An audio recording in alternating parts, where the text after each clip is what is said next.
Hello and welcome to this episode of the Sticky Note Marketing Show. I am your host, Mary Zarnecki, and today I am so excited to bring you my next special guest here. I have Mike Maynard here with me today. He is the CEO of the Napier Group, and for all of you B2B businesses out there, this is the podcast for you because we are going to be talking about the secrets of the big B2B and tech companies out there that Mike's been working with and sharing some of those behind the scenes ninja tricks and secrets with you today. So welcome, Mike, to the podcast. Thanks for having me on, Mary. It's great. Well, I know that some folks out there might be familiar with you, but for those who aren't familiar with your work, would you mind just giving a little bit of an introduction to the kind of work you're doing at the Napier Group? Yeah, absolutely. So we're an integrated agency, which means that we do all sorts of different marketing activities, pull them together into campaigns. And we work with B2B technology clients. So typically larger companies rather than smaller companies rather than startups. And that's basically people selling something technical to a technical decision maker who are going to buy those products based on technical reasons. So it's all about quite a lot of fact-driven marketing, actually, which is perhaps not quite so trendy today, where everybody wants to talk about, benefits and excitement. But actually, a lot of our audience also needs data as well to make decisions. I love that because, a lot of the folks I work with, yes, we want to focus on the benefits and that long-term emotional connection, but sometimes we just need to know the facts, right? So Yeah. tell us a little bit about when you're, starting to work with clients. What are some of the biggest challenges they're bumping into with this kind of sales process in this kind of environment? I mean, that's a great question. I think, the answer simply is there's no one easy challenge, but what we've seen over the last 3 years or so with the pandemic and then the subsequent, continuation of hybrid work is that, 5 years ago, B2B products were fundamentally sold by a salesperson going in to a customer and shaking hands and sitting down face to face and meeting them. And today that's much less the case. There's still some face-to-face selling, but it's a much smaller part of the buyer's journey. So a lot more time is spent researching and, what some of these analysts call, self-directed research. So basically the people responsible for choosing products are actually deciding what to read to decide which one product's best or not. And fundamentally, the stuff they're reading is marketing information. So it's actually really exciting because most of our clients are struggling with the fact they don't do enough marketing and they've probably got too much invested in sales because the world's changed. That's so interesting. So a lot of folks out there probably are doing a little bit of catch up. They were misbalanced in where they might have been building that almost educational material in the marketing channel first. Yeah, and I think, people previously, they could actually do a lot of that education by bringing experts to sit with the customer. And you can still do that to, over Zoom or over Teams, but it's actually not quite the same. It's not quite the same experience. And also, it's not as fun for the customer, I'm going to be honest. And so the customers are tending to do less of those meetings, those virtual meetings, than they were doing face-to-face. And so companies that had invested in their sales team providing things like education and context are now finding that they need to move some of that activity, not all of it, but some of that activity into marketing and really put more emphasis on marketing than they have done before. Very interesting. So when you're thinking about what you're seeing work, so in terms of some of those marketing elements that are working for your clients and the folks that you're working with, what are some of those tools or mechanisms that you're seeing actually make an impact? Well, that's a great question. I think one of the things that's really important is that the big B2B companies don't necessarily have massive advantages, because I can tell you a lot of those big B2B companies are saying, well, I wish we were more agile and flexible and perhaps less restricted in what we can do, and much more like a smaller company. So I think although the big B2B companies do very well, they actually have, some issues they have to face as well. So for small companies, it's about grabbing the good ideas. And to me, what I see big companies doing really well is marketing strategy and thinking through processes. And they spend a lot more time thinking about the strategy than smaller companies do. And so smaller companies tend to rush into execution. And I think getting that strategy right really makes a difference. And there's some things you can do to really get the strategy right in B2B. What do you think the biggest mistake that the smaller organizations or maybe the SMBs with the strategy? What are they missing? So typically, I think when you look at B2B, they're not actually thinking through who's making the decision about who buys a product. And the classic thing is that in consumer, it tends to be a person making a decision. Actually tends to be a female in almost all purchases. But in B2B, it tends to be a group of people. Now, that's called the buying committee in the States. It's called the decision-making unit over in the UK. But there's a group of people. And I think what happens is a lot of smaller businesses, they feel like they're kind of under-resourced, and they focus on, the person they think is the main decision maker. But actually, you've got to try and influence everybody who's involved in that decision, whether that's somebody in charge of finance who's responsible for the budget, or maybe it's people who are going to use the product as well as the people who are going to decide.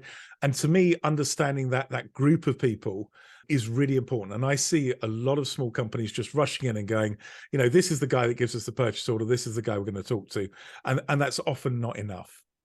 That's so interesting. I mean, I think it's a good point.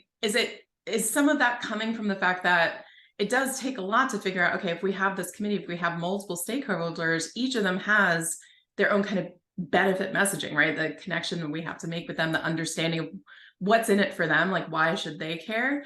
Is it coming a bit from that they just don't take the time to think about all of the needs of the group? I think that's absolutely true. And I mean, there's two super simple tools, certainly in concept, that big companies use a lot. And one is the buyer's journey, the concept of the steps people take to, go through the process of choosing a product and buying it. And that's really, really important. And then the other thing that a lot of big companies use is persona definitions. And so they will decide, we've got this group of people and we've got, a certain group that are like this. It could be one person, it could be multiple. And all they care about is performance of the product, because they're users, they're not responsible for the budget. Maybe they just care about the product and how good it is. Perhaps there's some other users who just care about how easy it is to use, because they actually don't want really to use it. And so the easiest, the less disruption, the better. And then you might have a financial decision maker who cares about, initial upfront costs, but also return on investment. And so you get these different groups, and they want very different messages, as you said. And big B2B companies, they're really good at identifying multiple personas and then doing separate marketing campaigns to those personas. So if maybe a leader in a small to medium-sized business is hearing this and saying, oh yeah, we have only been focusing on one core stakeholder, I now really should start developing these other personas.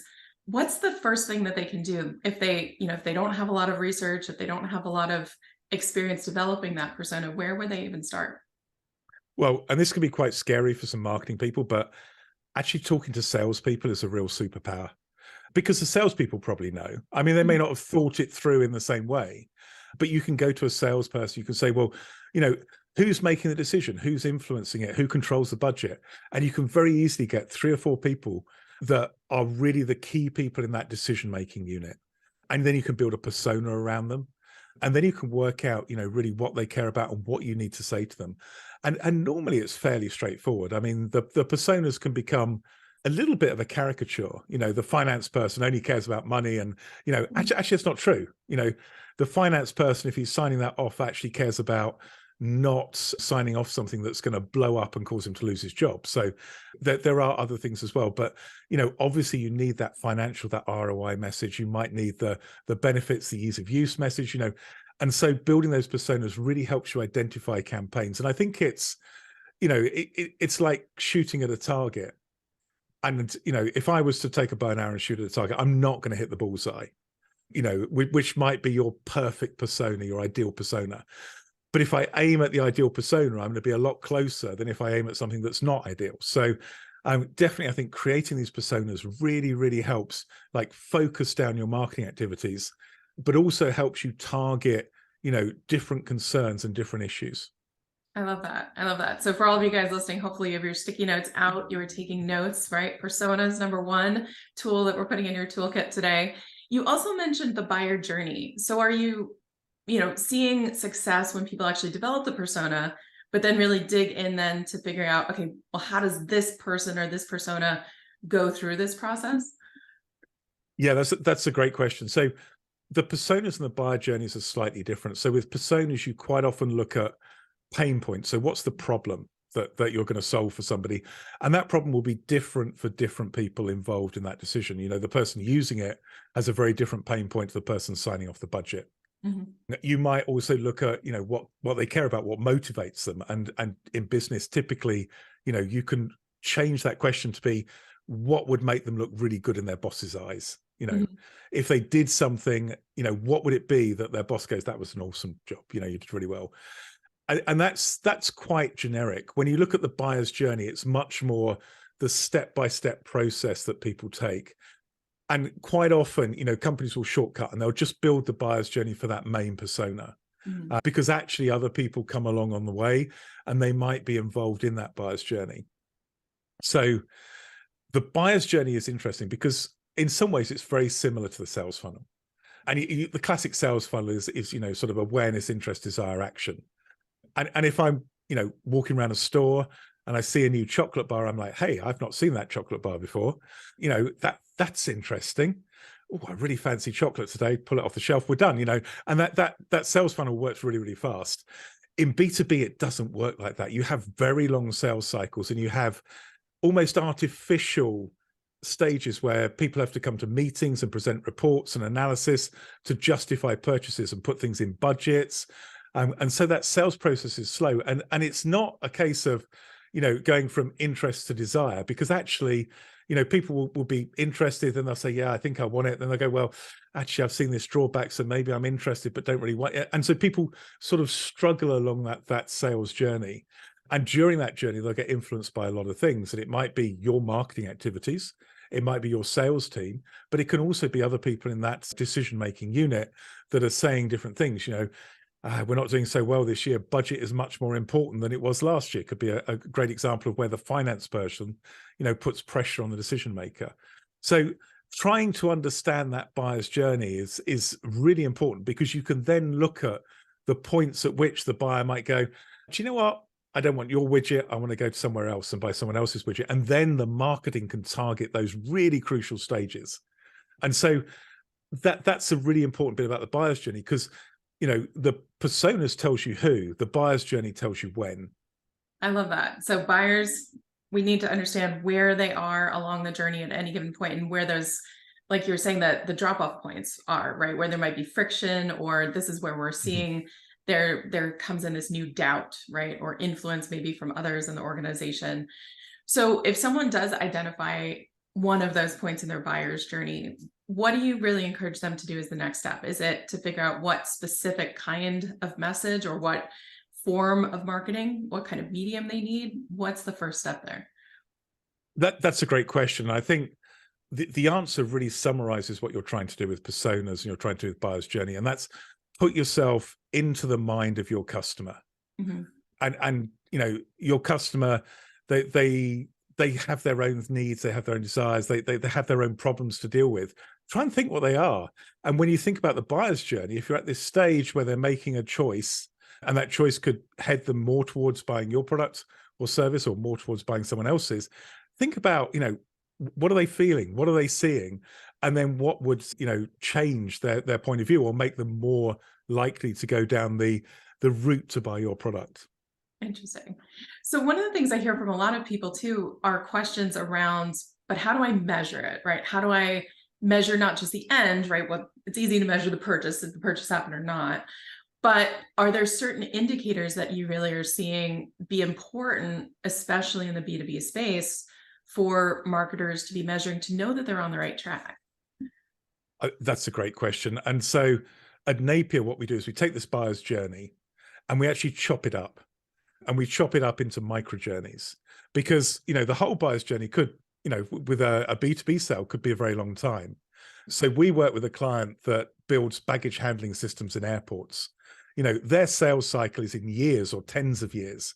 You know, to buy their product, you've got to build an airport terminal, and you've probably got to build an airport. So, you know, it's really hard to do any measurement from, you know, in terms of sales with that client, because it's so long between your action and the result. You've got to chop up that buyer's journey. And to give you a really simple example of a micro journey, if you think about someone coming to your website and you've maybe got a brochure or a data sheet about a product, you know, someone comes to the website, they look at the product, the next action you need to get is for them to download that bit of content, that brochure or the data sheet that's got the real detailed information. That's what you want to get them to do. And so measuring how well you get people to the website and then get them to download that data sheet is a great micro journey to measure. And obviously, people who've done digital marketing for a while, they know that just looking at traffic to the website, that's not really good because you get disinterested traffic. So, think about that little micro journey and what makes that journey indicate high quality as well as numbers. I love that. So making sure that they're actually downloading information, they're maybe watching videos, they're opening emails. What do you think about email marketing? Is that as effective in B2B as in B2C, or is it something that tends to get filtered? Well, it's really interesting, but actually there's quite a lot of humans in B2B. So Yeah. pretty much a lot of stuff that works for B2C in terms of channels will work very well with B2B. And actually B2B is a very email driven world, even now. Even companies that are into Slack, they're still typically also very email driven. And so what you see in my opinion is you see channels like email working incredibly well. To kind of keep them engaged and nurtured. Exactly. Okay. Exactly. You can see more challenges with some of the social media platforms, particularly if you're trying to sell something that I'm going to call, serious or important, So if you're selling something that's super safety critical, then probably some crazy, funky video on Facebook isn't going to work. Because one of our clients, I'd love this was my quote, but it's one of our clients, and they said, people have got to understand, marketers have got to understand that people go to Facebook to waste time. And so what they should do is respect that and help them do it. And I think it's true of TikTok and other social media channels as well, that people are not going there to be educated about complex B2B products. So that's not necessarily a great channel. LinkedIn, different matter. I think there people are going to be educated. And then there are definitely B2B products that do so well on channels like Facebook and Instagram, but they tend to be typically lower involvement and products that lend themselves more to a bit of fun. So maybe products that are not quite so mission critical. That's fantastic. So I'm hearing you definitely say, if you're thinking about showing up on these platforms, understand why people are there first and foremost. And then also, is it really in line with your brand, right? Your brand character, your brand essence, like how your brand really is wanting to show up. So that makes a lot of sense. Awesome. Yeah, absolutely. I think if you're on TikTok, you don't want your CEO sat, down doing a very formal company presentation. That's not TikTok. If your CEO is very animated and shouty like Gary Vee, then go for TikTok. That's great. But most B2B companies are kind of conservative in what they do, and so they won't fit with that kind of medium. So look at what you're going to do and what you're allowed to do basically, and then look at where that would fit the best. Oh, I love that. That makes a lot of sense. Well, thank you so much, Mike, for sharing these inside perspectives. So hopefully everyone wrote down, definitely we need to be developing those personas. We need to be looking at our buyer's journey and then making sure we're showing up in the right way so it matches what we actually want to create the kind of experience with those specific audiences, with those specific personas. Any final parting thoughts, advice for our audience here today, Mike? I think, and I'm going to talk particularly for the smaller people working in smaller companies out there, because this is really trying to take some of the ideas from bigger companies and help people in startups and scale ups and those really exciting companies. I think don't be intimidated. I think, it's really easy to look at the resources that big companies have and think it's impossible to compete. But you've got a lot of opportunity to compete. You're a lot more flexible. Often you can be more creative. You've got less restrictive style guidelines. So, I'd love to see lots of creativity coming out of these small and mid-sized companies, because that's where I think a lot of the creativity comes from in B2B. And I totally agree with you. I mean, I work with very large enterprise level organizations, global organizations, and very small. And it's so funny too, because I think you said this earlier, when I'm working with the large organizations, they're wishing for the personalization and the speed and the less red tape. And then, on the other side, people are saying, oh, well, we can't compete with those kind of budgets. So it's almost what I'm hearing you say is embrace the benefits that you have. And really the grass is not greener on the other side of the fence. Yeah. And I think big companies as well, often they can have a little bit more fun, and often we see in very large enterprises, people won't do things, not because they're told they can't, but because they feel they will be told they can't. Mm. And sometimes I think when those big companies push the boundaries, they do amazing work as well. So, it's not that they're constrained. I think sometimes there's just a nervousness to be adventurous. Interesting. No, I think that's a really good point. But for all of those startups and scrappy entrepreneurs out there, small to medium-sized businesses, take advantage of potentially that flexibility, that speed, and fail forward. Yeah. Terrific. Well, thank you so much, Mike. I really appreciate it. For all of you guys listening here today, if Mike said anything that resonated with you and you want to follow up, we'll definitely be including his links and contact information here with this episode. What is the best platform if someone wants to go look you up right now, Mike? What's the best place to connect with you online? Well, so being in B2B, I'm obviously on LinkedIn. That's the easiest place to go. But honestly, if people are interested, they've got questions, they can just email me. They can probably guess my email address, but I'll tell you it's Mike, napierb2b.com. That's NAPIER, B, the number 2, the letter B again, and then .com. So they're welcome to email me. Fantastic. And again, if anyone's listening, we'll make sure to put those links in the notes that accompany this episode, wherever it is you're watching or listening. And thanks again, Mike, for joining us. Appreciate you having you on the podcast here today. Thanks very much for having me as a guest. It's been a great conversation. Fantastic. All right. Well, stay tuned. We've got even more guest experts coming up here in our series on sticky note marketing. I will see you on the next episode. Have a great day.